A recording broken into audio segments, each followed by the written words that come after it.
नमस्कार, बहुत स्वागत है आपका। आप देख रहे हैं भाग्य चक्र और मैं हूं आपके साथ शैलेंद्र पांडे। ज्योतिष में कुछ ग्रहों के नाम से लोग डरते हैं, घबराते हैं और पाप ग्रहों से डर करके तमाम तरह के उपाय करते हैं। लेकिन आपको बता दूं कि ये पाप ग्रह भी कभी कभी बहुत फायदा पहुंचाते हैं, बहुत लाभ पहुंचाते हैं। पाप ग्रहों से किस तरीके का लाभ हो सकता है, आज इस विषय पर बात करेंगे। देखिए, आज हम आपको ये बताने की कोशिश कर रहे हैं कि जो पाप ग्रह होते हैं वो इतने बुरे नहीं होते हैं और पाप ग्रहों का भी जीवन पर अच्छा प्रभाव पड़ता है, पड़ सकता है। किन ग्रहों को पाप ग्रह कहते हैं और जिंदगी पर कैसे असर डालते हैं, पहले ये समझिए। देखिए, कुल मिलाकर ज्योतिष में हम 9 ग्रहों का अध्ययन करते हैं। इसमें कुछ शुभ ग्रह हैं, कुछ क्रूर ग्रह हैं और कुछ पाप ग्रह हैं। बृहस्पति, शुक्र, बुध और शुभ चंद्रमा ये शुभ ग्रह की श्रेणी में आते हैं। सूर्य और मंगल क्रूर ग्रह माने जाते हैं और पाप ग्रहों में शनि, राहु और केतु माने जाते हैं। ये पाप ग्रह इसलिए कहे जाते हैं क्योंकि ये जीवन को पाप कर्मों की तरफ या पाप भावना की तरफ ले जाने की, प्रेरित करने की क्षमता रखते हैं। ऐसा नहीं कि ले ही जाते हैं, लेकिन ले जा सकते हैं, वो इनकी टेंडेंसी है। इनके बुरे प्रभाव में आकर भी बिना इच्छा के व्यक्ति पाप कर्मों की तरफ चला जाता है। लेकिन ऐसा देखा गया है कि कभी कभी यही पाप ग्रह अत्यंत शुभ हो जाते हैं और व्यक्ति को पुण्य की तरफ और मुक्ति की तरफ भी ले जाते हैं।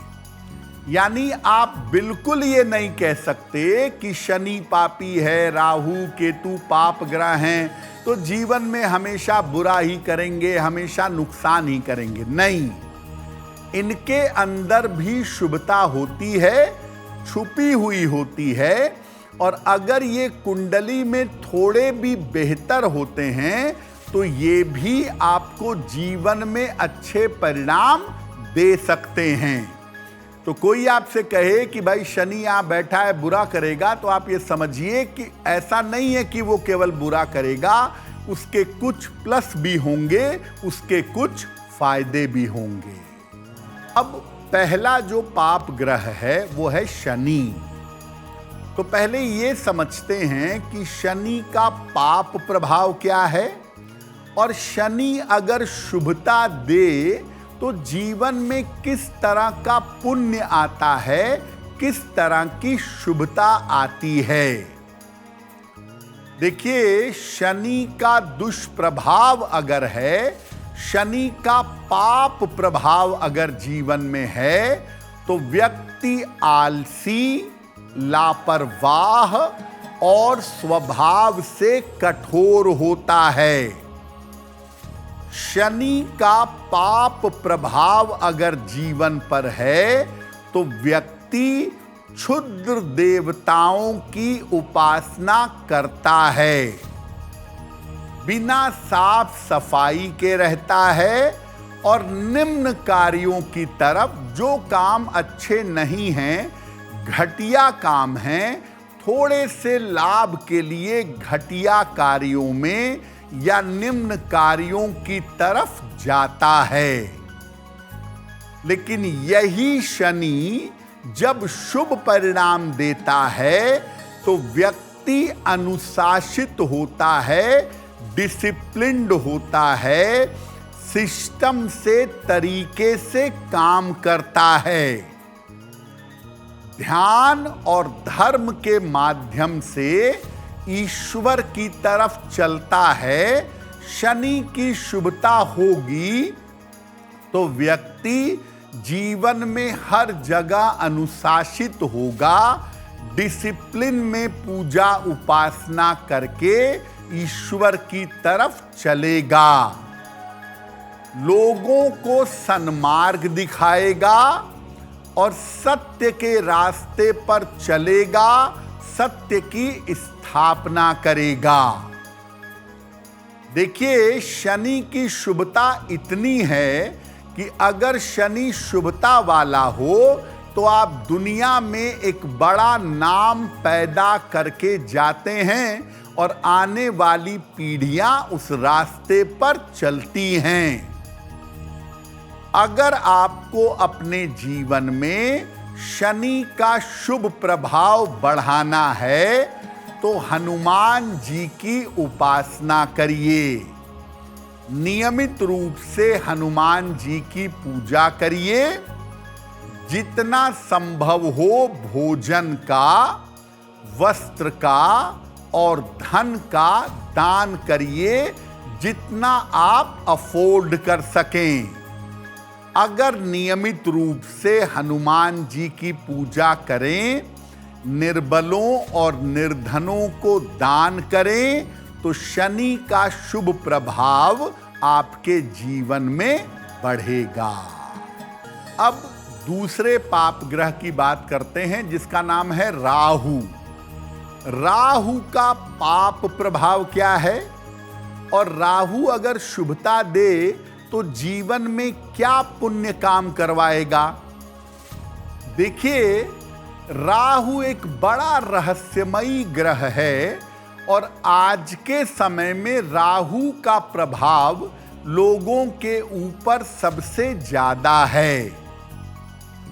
अगर राहु का पाप प्रभाव हो जीवन में तो ये चरित्र पतन की तरफ और नशे की तरफ ले जाता है। राहु किसी व्यक्ति को षड्यंत्र करने की और दूसरों को परेशान करने की आदत देता है। राहु अगर निगेटिव हो तो आपको सैडिस्टिक प्लेजर मिलेगा, दूसरों के कष्ट में आपको चैन मिलेगा। और राहु अगर निगेटिव है तो ऐसा व्यक्ति धर्म की, आध्यात्म की बुराई करेगा, आलोचना करेगा और जो लोग पूजा उपासना ध्यान साधना करेंगे उनको मूर्ख कहकर उनका मजाक उड़ाएगा।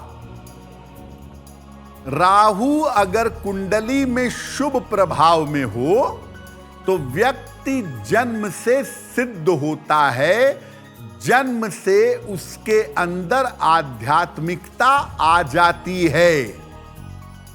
राहु अगर शुभता दे तो व्यक्ति की अतीन्द्रिय क्षमता, इंट्यूटिव पावर बहुत ताकतवर होती है। ऐसे लोगों को भविष्य में घटने वाली घटनाओं का पूर्वानुमान हो जाता है। और राहु अगर शुभ प्रभाव दे तो ऐसी दशा में व्यक्ति आध्यात्म के नए रास्ते पर चलता है, कुछ ऐसा करके ईश्वर को पाने की कोशिश करता है जिसको बाकी लोग न तो जान सकते हैं न तो समझ सकते हैं। राहु की शुभता आदमी को परंपरा से हटाती है, आदमी रूढ़िवादिता को नहीं मानता, नए रास्ते पर चल के एक बहुत बढ़िया रास्ता बनाता है। अगर आप चाहते हैं कि राहु का शुभ प्रभाव आपके जीवन में बढ़े, सबसे पहले अपना खान पान सात्विक करिए, मांस मदिरा का प्रयोग करना बिल्कुल बंद कर दीजिए और जितना संभव हो शिव जी की उपासना करिए, रोगियों और दिव्यांगों की यानी विकलांगों की अगर आप सेवा करें तो आपके लिए बहुत बेहतर होगा। अब तीसरे पाप ग्रह की बात करते हैं जो है केतु। केतु का पाप प्रभाव क्या है और अगर केतु शुभता दे तो इसका पुण्य असर कैसा पड़ता है जीवन पर। देखिए, अगर केतु का पाप प्रभाव आपके ऊपर पड़ रहा है तो व्यक्ति धर्म का, ईश्वर का, आध्यात्म का विरोधी हो जाता है। बहुत सारे लोग होते हैं ना, कहते हैं कि भैया मेरी पत्नी पूजा नहीं करेगी या खुद भी नहीं करेंगे, मंदिर भी नहीं जाएंगे, भगवान की तरफ देखेंगे भी नहीं, सोचेंगे भी नहीं और दूसरों को करने भी नहीं देंगे। वो केतु का अशुभ प्रभाव है। और जिनका केतु अशुभ होता है ना, वो भगवान को वैसे तो नहीं मानेंगे लेकिन जीवन में कुछ भी होगा भगवान को ही कोसेंगे। यानी जीवन की हर समस्या के लिए ईश्वर को जिम्मेदार ठहराएंगे और कभी कभी उल्टे सीधे प्रयोग करेंगे। मोबाइल पर रील्स देखकर, उल्टी सीधी किताब पढ़कर उल्टे सीधे तंत्र मंत्र के प्रयोग करेंगे और गड़बड़ हो जाने पर मेंटली डिस्टर्ब भी हो जाएंगे। जिनका केतु निगेटिव होता है ना, ऐसे लोग उल्टे सीधे तंत्र मंत्र के रास्ते पर चलते हैं बिना किसी से पूछे जाने समझे हुए, पढ़कर या देखकर, और उसके बाद वो मेंटली डिस्टर्ब भी हो सकते हैं। अब अगर केतु कुंडली में शुभ है, पुण्य की तरफ आपको ले जाता है, तो आप जीवन में चाहें या न चाहें बहुत सारी तीर्थ यात्राएं करेंगे, बहुत सारे तीर्थ स्थानों पर जाएंगे। केतु अगर आपका शुभ परिणाम दे तो आपको जीवन में सद्गुरु जरूर मिलेंगे। ऐसा गुरु मिलेगा जो वास्तव में ईश्वर तुल्य हो। और केतु अगर शुभ है तो व्यक्ति के अंदर संतत्व होगा, ऐसा व्यक्ति संत समान होगा। और केतु अगर शुभ होगा तो जीवन में अद्भुत आध्यात्मिक उपलब्धि मिलेगी और जीवन में मुक्ति और मोक्ष भी प्राप्त होगा। देखिए, बहुत सारे लोग ऐसा कहते हैं कि केतु द्वादश में हो तो मोक्ष देता है। ऐसा जरूरी बिल्कुल भी नहीं है। केतु अकेला द्वादश में बैठ के मोक्ष नहीं देगा।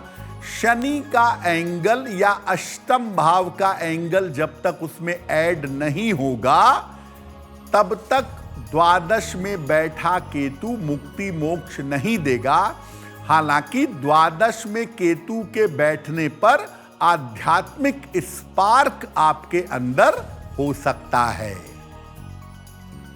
अगर आप अपने जीवन में केतु की शुभता बढ़ाना चाहते हैं तो नियमित रूप से स्नान करिए और जब मौका मिले तीर्थ स्थानों की, शुभ और पवित्र जगहों की यात्रा करें और जितना संभव हो भगवान गणेश की अगर उपासना करें तो आपके लिए बेहतर होगा। अब वक्त हो गया है ऐसा क्यों का। ऐसा क्यों में हम आपके मन और जीवन से जुड़ी हुई तमाम जिज्ञासाओं का समाधान करने का प्रयास करते हैं।